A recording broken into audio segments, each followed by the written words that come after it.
Abans que res, desitjar que tothom que formem part del col·lectiu de l'Associació d'Amics de la Universitat Autònoma de Barcelona estigueu bé i estigueu podent viure aquests temps el millor possible.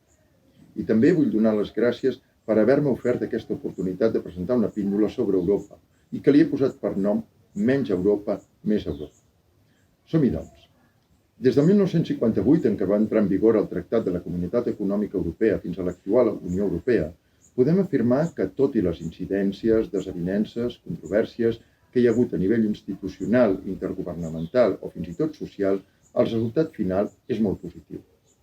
El canvi que ha fet Europa, el canvi que han fet els països que han conformat i els que conformen la Unió Europea, les avantatges socials adquirides i, en general, les millores en tants i tants aspectes són palpables i potser els que han viscut fora de la Unió Europea en som més conscients de l'evolució comunitària i nacional que suposa la pertinença a aquesta organització.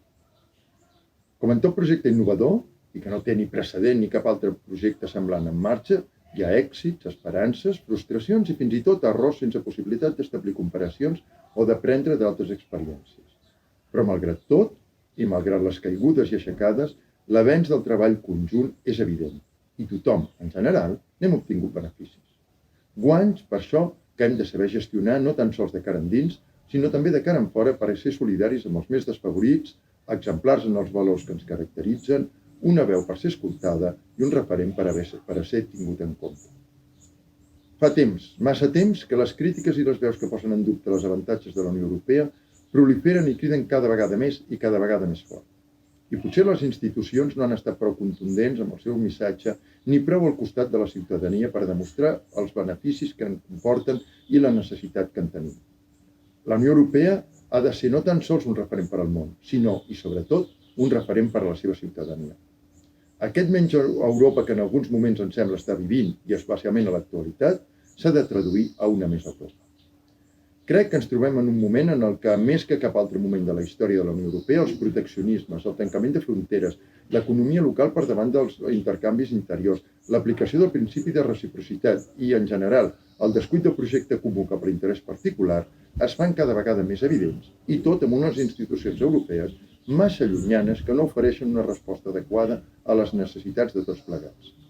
I és aquest buit, aquest silenci, que és aprofitat per a qüestionar-ho tot, per a fer propostes en altres moments inversemblants o per capgirar els principis bàsics de la Unió, aplicant polítiques o fent declaracions que en altre moment serien impensables.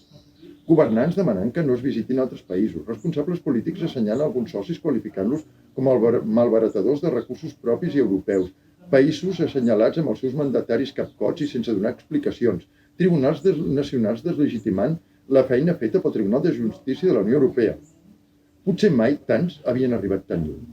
Tot plegat sembla un despropòsit i un desgavell al que la pròpia Unió Europea hi ha de posar remei. Ningú més ho pot fer.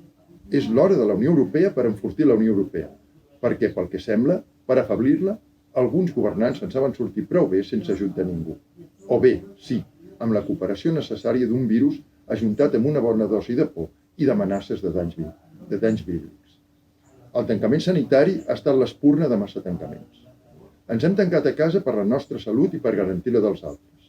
Precaució i generositat en dosi per igual. Magnífic. Però aquest tancament, que ens ha afeblit a tothom, necessita d'una recuperació conjunta i grans dosis de generositat i solidaritat. Tan sols així tindrem la capacitat d'enfortir-nos, no tan sols a nivell econòmic i social o a nivell de cooperació intergovernamental, sinó a nivell humà. Hem de demostrar endins i en fora que els principis que pregona la Unió Europea són principis de veritat, que ens els creiem, els defensem i els apliquem a nosaltres mateixos i als altres. No podem donar lliçons del que no som capaços de fer. I en aquest moment la Unió Europea i els governs dels països que la conformen no són un bon exemple. Necessitem, per tant, una Unió forta, abocada a la defensa de les seves institucions i, per damunt de tot, de les persones que en formem part.